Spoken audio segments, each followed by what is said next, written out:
Hello everyone, मैं Aditya sir आप सभी स्टूडेंट्स का स्वागत करता हूं आपके थर्ड सेमेस्टर में। इस सेमेस्टर से आप सभी स्टूडेंट्स का जो ब्रांच वाइज पेपर है वो शुरू हो जाएगा, यानी कि जो भी सब्जेक्ट आप पढ़िएगा from your third semester two your sixth semester, यानी कि तीसरे सेमेस्टर से छठे सेमेस्टर तक में जो भी सब्जेक्ट आप पढ़ने जा रहे हैं, सभी सब्जेक्ट कहीं ना कहीं आपके ब्रांच से रिलेटेड रहेगा। ओके तो जो भी दोस्त आप लोगों ने फर्स्ट ईयर में बनाए हैं उनसे अब यहां पर बिछड़ने का समय आ गया है। मैकेनिकल वाले स्टूडेंट्स जो हैं उनका थर्ड सेमेस्टर से सिक्स सेमेस्टर तक का जो कोर्स है वह जय मैकेनिकल ऐप पर चलेगा। ओके तो सभी मैकेनिकल वाले स्टूडेंट्स जो हैं अपने फोन में जय मैकेनिकल ऐप जो है प्ले स्टोर से डाउनलोड कर लेंगे। ठीक है, हम लोग का और कोई अदर ऐप नहीं है, इस बात को आप ध्यान में रखिएगा, क्योंकि मार्केट में बहुत सारे जो है फेक ऐप वगैरह चल रहा है, तो उनसे बच के रहना है। ठीक है, तो जय मैकेनिकल ऐप जो है आप सभी को प्ले स्टोर में मिलेगा, वहां से जाकर के आप लोग को डायरेक्टली डाउनलोड कर लेना है। ओके हम लोग किसी भी तरह का कोर्सेज जो है टेलीग्राम यूट्यूब इन सब पर न चलाते हैं, न कोर्सेज जो है प्रोवाइड करते हैं, तो इन सभी चीजों से आपको बच करके रहना है। ठीक है, तो जय मैकेनिकल का ऐप स्पेशली मैकेनिकल वाले स्टूडेंट डाउनलोड कर लेंगे प्ले स्टोर के ऐप से, जहां पर आपको थर्ड सेमेस्टर से सिक्स सेमेस्टर का सारा कोर्सेज जो है इसी ऐप पर चलेगा। इस सेमेस्टर में आपको टोटल 4 फैकल्टीज मिलकर के पेपर पढ़ाएंगे, जिसमें कि ऑलरेडी आप लोग 2 फैकल्टी से पढ़ चुके हैं अपने फर्स्ट ईयर में, specially Roshan sir and Vishu sir से। ओके हम भी आपको इंजीनियरिंग ड्राइंग में कुछ यूनिट्स पढ़ाए हैं। ओके लेकिन यहां से अब हम पूरा सब्जेक्ट जो है आपको पढ़ाएंगे।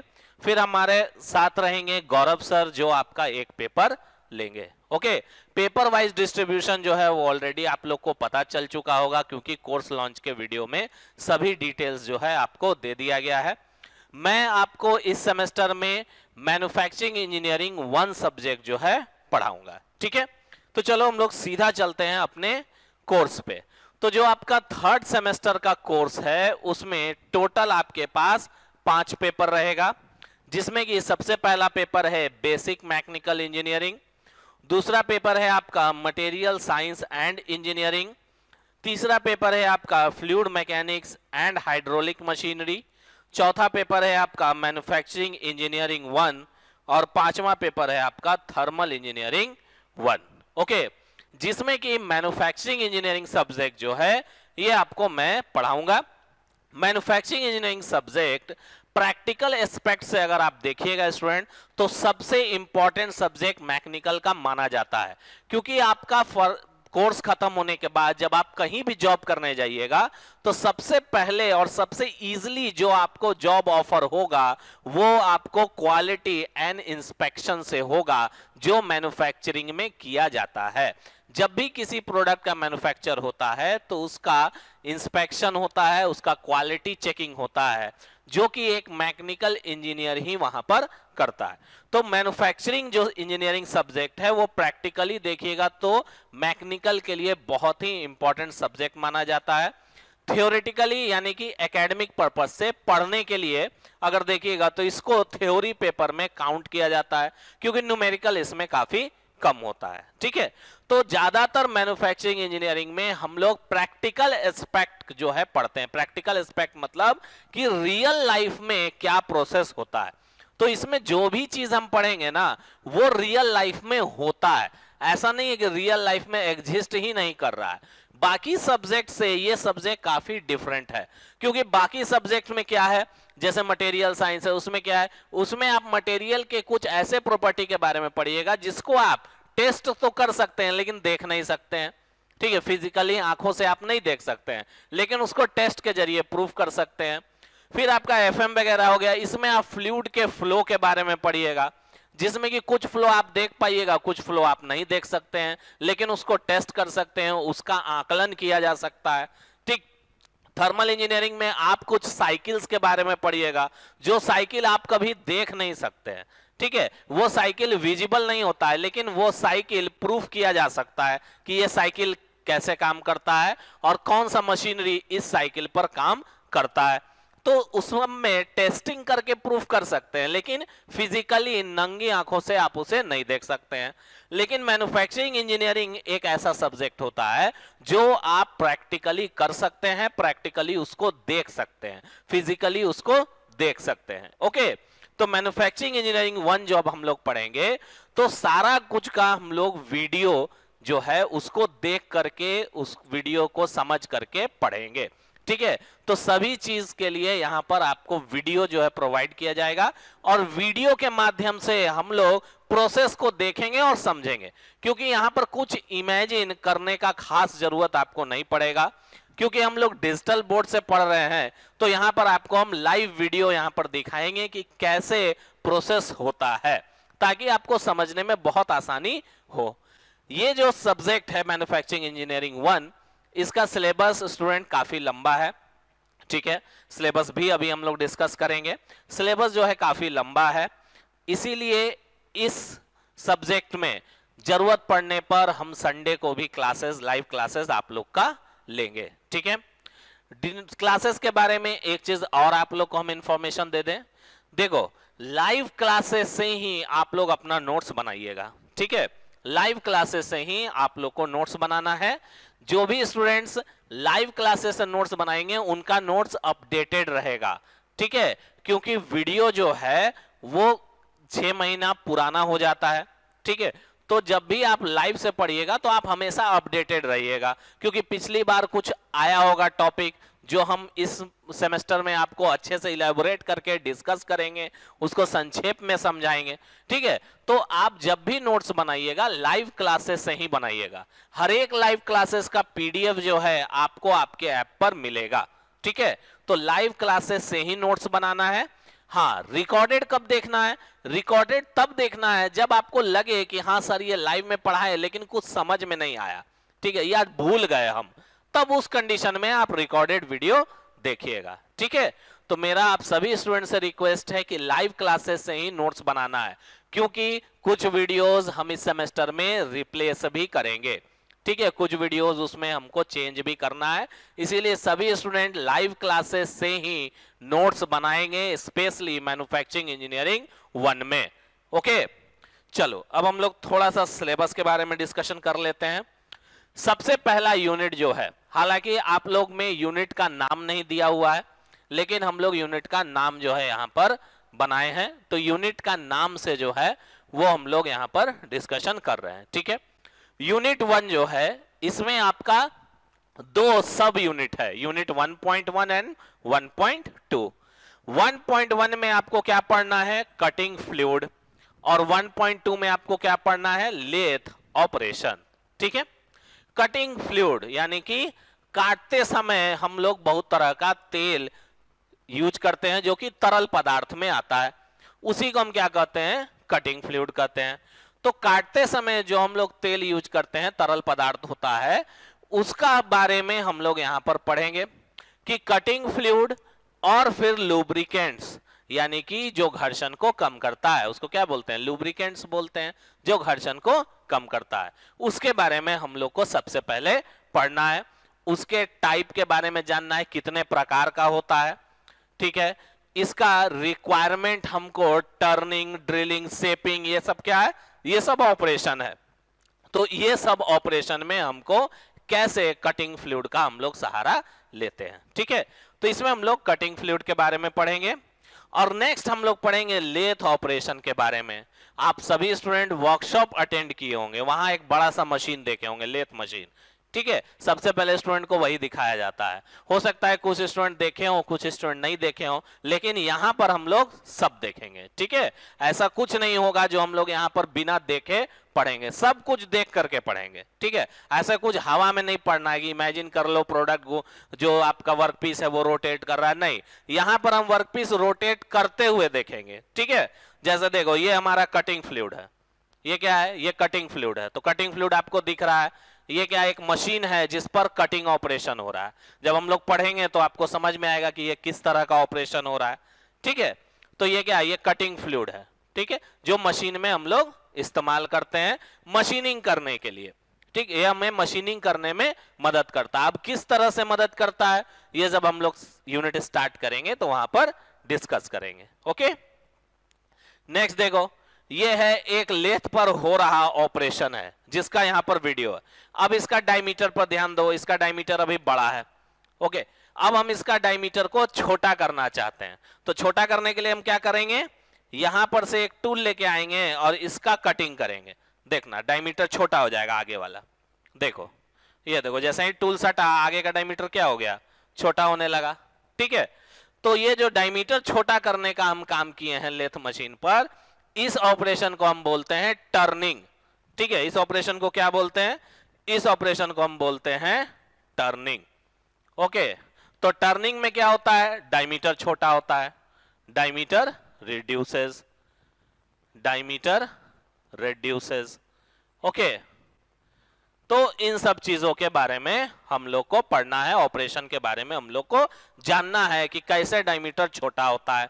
अब देखो डायमीटर छोटा हो रहा है तो इसमें एक सवाल पूछ सकता है, यहां पर देखो, टूल जो है वो वर्कपीस के तुलना में किधर चल रहा है, क्या वर्कपीस के जो रोटेशनल एक्सिस है उसके पैरेलल चल रहा है कि उसके परपेंडिकुलर चल रहा है।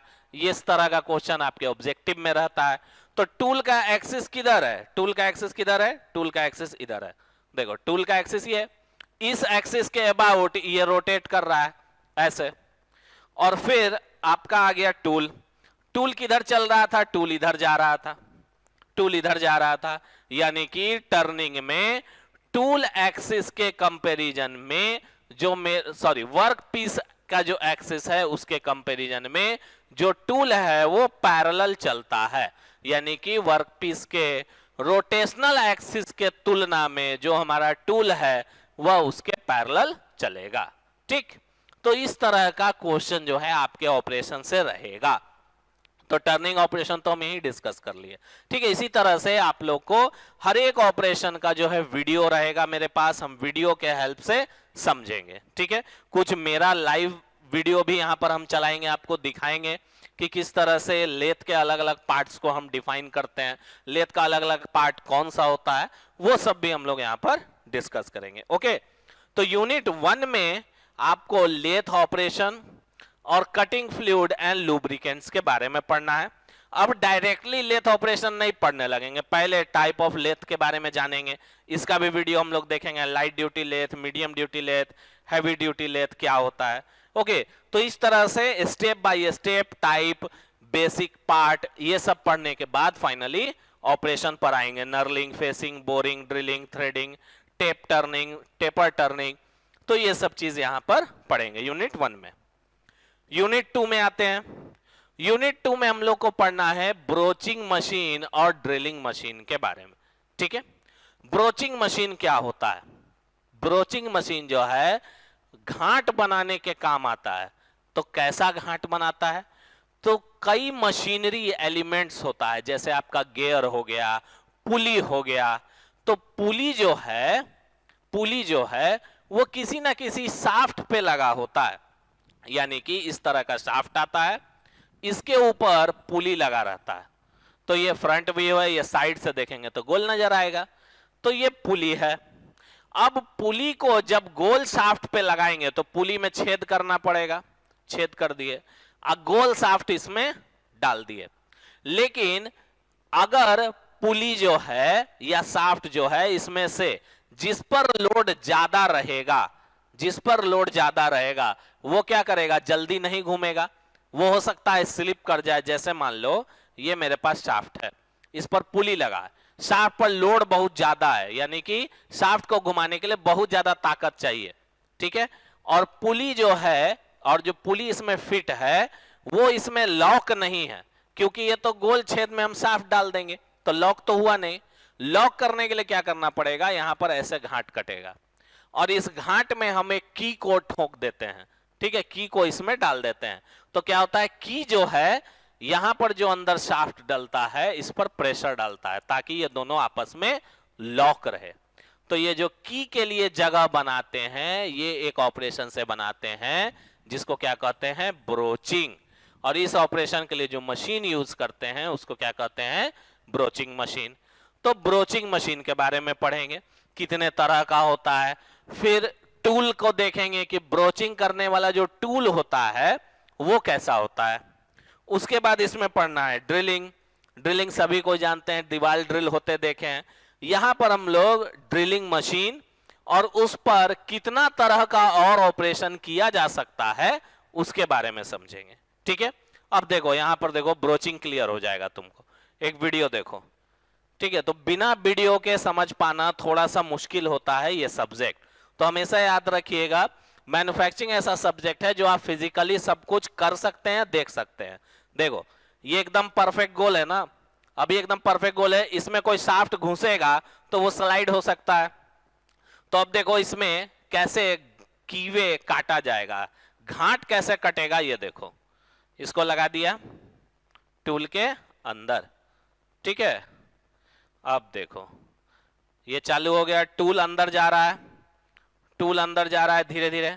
ये देख रहे हो एक एक चीज जो ऐसे उठा उठा हुआ है, यही दांत है और इसी दांत से उसके अंदर कटिंग हो रहा है। ठीक है, इसी दांत से उसके अंदर कटिंग किया जा रहा है।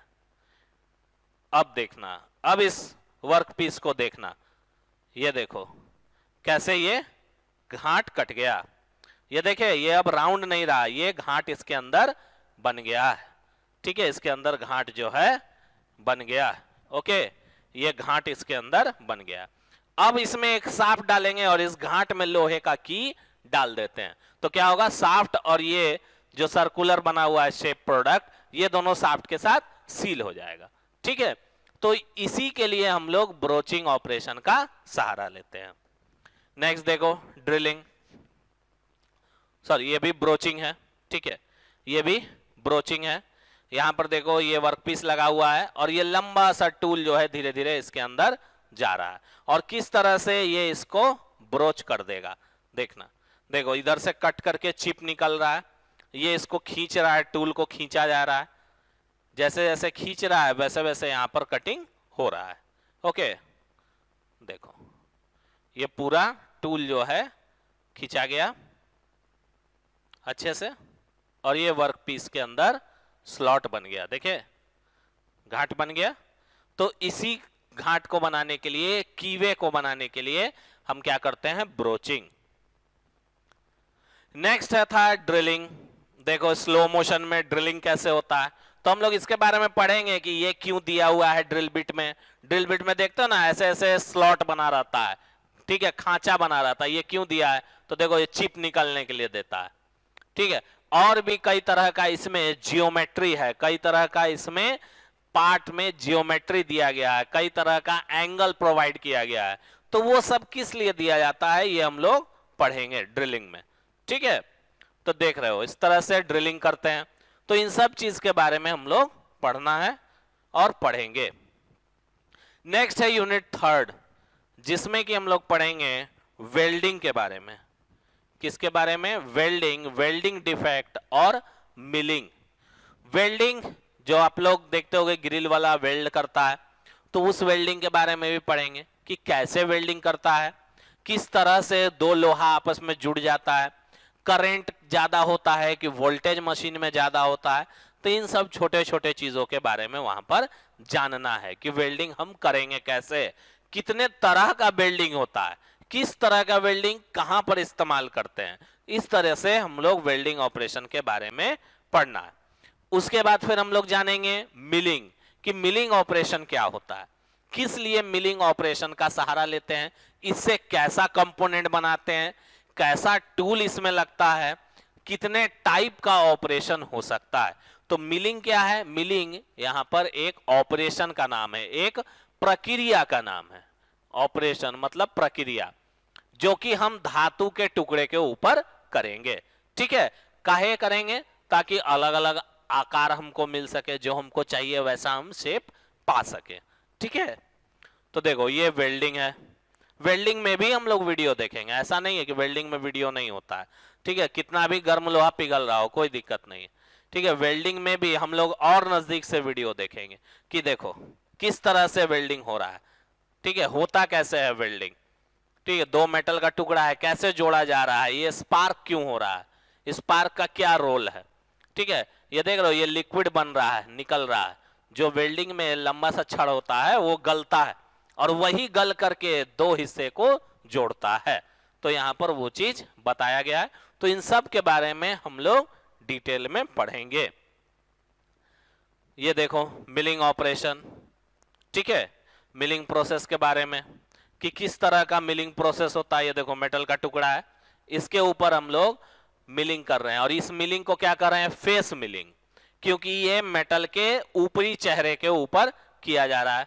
तो फेस मिलिंग क्यों करते हैं, किस तरह से इसमें मटेरियल को का छटैया होता है, टूल का पोजीशन कैसा होता है, वर्कपीस का पोजीशन कैसा होता है, तो ये सब हम लोग जानेंगे। तो यहाँ पर पूरा जो कोर्स है आपका, उसमें वीडियो के हेल्प से ही आपको सारा कुछ पढ़ाया जाएगा। ठीक है, तो सब कुछ हम लोग वीडियो के हेल्प से पढ़ेंगे, कोई ऐसा टॉपिक नहीं होगा जो बिना वीडियो के जाएगा। ठीक, ताकि आप लोग को याद करने में, समझने में कंटेंट कहीं दिक्कत ना हो। ठीक है, देखो इसको हम लोग इंड मिलिंग कहते हैं। ठीक है, तो ये सब हम लोग पढ़ेंगे। नेक्स्ट है unit 4, gear making, gear hobbing and press working. इसमें हम लोग जनरली दो चीज के बारे में पढ़ेंगे। एक तो पढ़ेंगे कि गियर कैसे बनता है।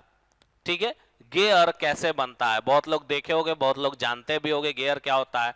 गियर क्या होता है, तो एक सर्कुलर कंपोनेंट होता है जिसके चारों तरफ सरकमफ्रेंस पर दांत कटा होता है, जिसको कि हम गियर कहते हैं। ठीक, तो यहां पर हम लोग समझेंगे कि गियर बनता कैसे है, जबकि आप लोग बाकी सब्जेक्ट में ये पढ़िएगा कि गियर पर कितना तरह का फोर्सेस लगता है, गियर से कैसे स्पीड मैनेज करते हैं, लेकिन यहां पर यह पढ़ना है कि वही गियर बनेगा कैसे।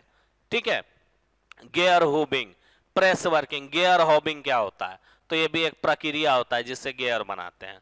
ठीक है, प्रेस वर्किंग क्या होता है, तो यहां पर हम लोग हैंड प्रेस और हाइड्रोलिक प्रेसेस पर, ठीक है, वर्किंग किस तरह से करते हैं और कौन कौन ऑपरेशन उस पर होता है, उसमें डिटेल में पढ़ना है प्रेस वर्किंग में।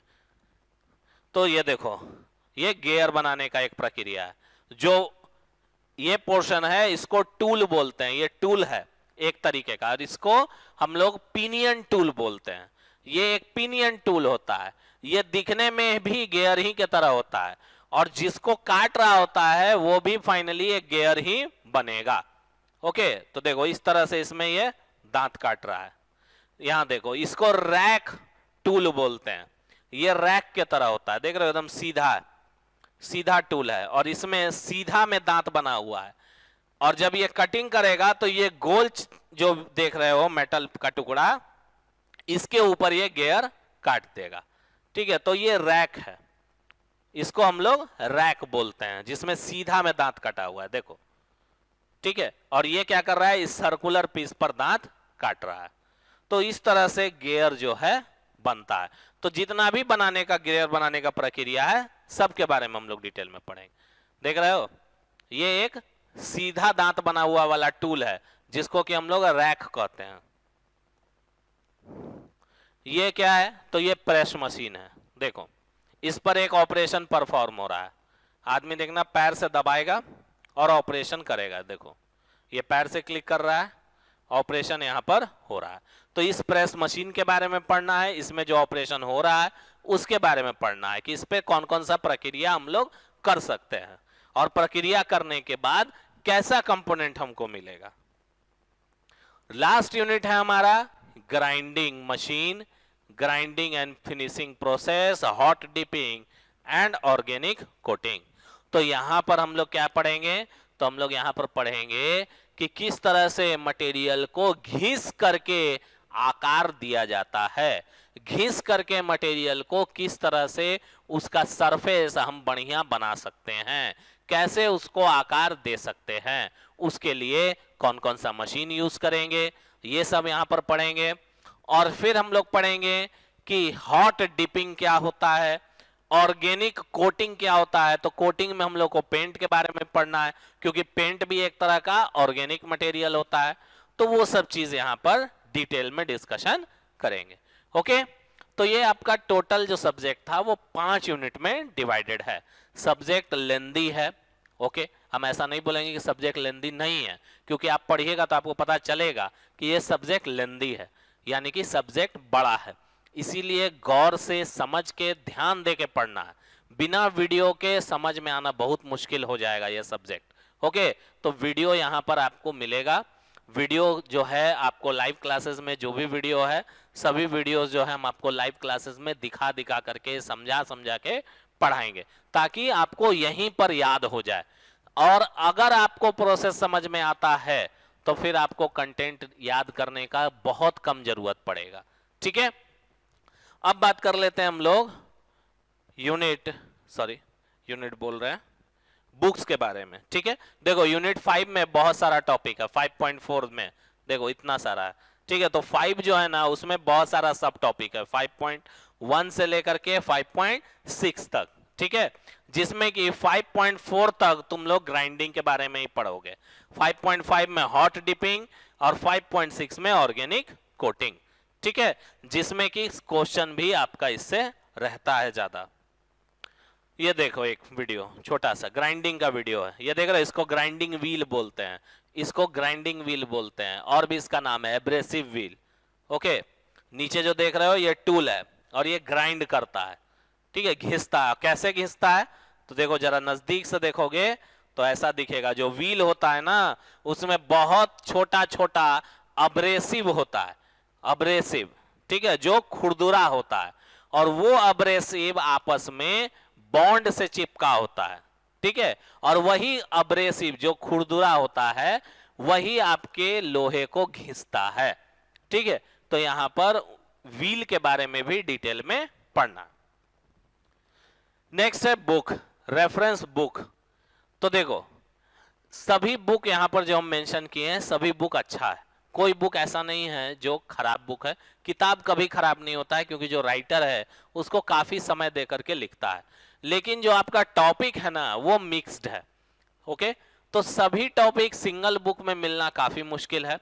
तो मेरे हिसाब से जो आपके लिए अभी बुक सही रहेगा वो manufacturing technology by PN Rao में 2 वॉल्यूम आता है। एक वॉल्यूम है metal cutting and machine tool, और दूसरा वॉल्यूम है foundry welding and sheet metal operation. Okay, तो ये 2 वॉल्यूम है, ये वाला वॉल्यूम 1 है, वॉल्यूम 1, और ये वाला वॉल्यूम 2 है। ओके, तो सेकेंड वॉल्यूम अगर चाहें आप अभी तो खरीद सकते हैं, लेकिन एक यूनिट आपका वेल्डिंग और प्रेस मशीन ऑपरेशन जो है वो आपको वॉल्यूम 1 में ही मिलेगा, वॉल्यूम 2 में नहीं मिलेगा। ओके, ये बुक इसीलिए आप परचेस करिए क्योंकि ये बुक आपको लाइफ लॉन्ग काम देगा। सभी तरह के कॉम्पिटिटिव एग्जामिनेशन में इसी से कॉन्सेप्चुअल क्वेश्चन जो है पूछा जाता है। इसका कॉन्सेप्ट काफी कन्फाइंड है, लेकिन लैंग्वेज टफ है। तो अगर खरीदना चाहते हैं तो ये दोनों बुक जो है आप खरीद सकते हैं, अगले सेमेस्टर में भी आपको ये काम देगा। ठीक है, तो ये दोनों बुक आप खरीद सकते हैं। बाकी बुक्स आपके लाइब्रेरी में होगा, तो वहां से जब चाहें लाइब्रेरी से इशू करा करके जरूरत पड़े तो पढ़ लीजिएगा, लेकिन यहाँ पढ़ने के समय आपको बुक का कभी कोई जरूरत नहीं पड़ेगा। ये हम आपको गारंटीड कह रहे हैं कि यहाँ के बच्चे कभी बुक पढ़ते नहीं है, क्योंकि उनको जरूरत नहीं पड़ता है। कोई ऐसा टॉपिक नहीं होगा जो आपको समझ में नहीं आएगा। बुक इसलिए होता है ताकि आप उसको एज ए रेफरेंस देख सके, यानी कि जब कभी कोई कंफ्यूजन क्रिएट हो, मान लिया हम कुछ बोले आपको वो काफी कंफ्यूजिंग लगा, ठीक है, होता है ऐसा, टीचर कई बार कुछ बोलते हैं बच्चों को कंफ्यूजिंग लगता है, तब फिर आप बुक रेफर कर सकते हैं। ओके, तो बुक के लिए ये दोनों बुक बेहतर है, खरीदिएगा, लाइफ लॉन्ग आपको काम देगा। ओके स्टूडेंट, ठीक है, तो चलिए हम लोग मिलेंगे अपने फर्स्ट यूनिट में, वहां से हम लोग शुरुआत करेंगे। Okay, thank you very much.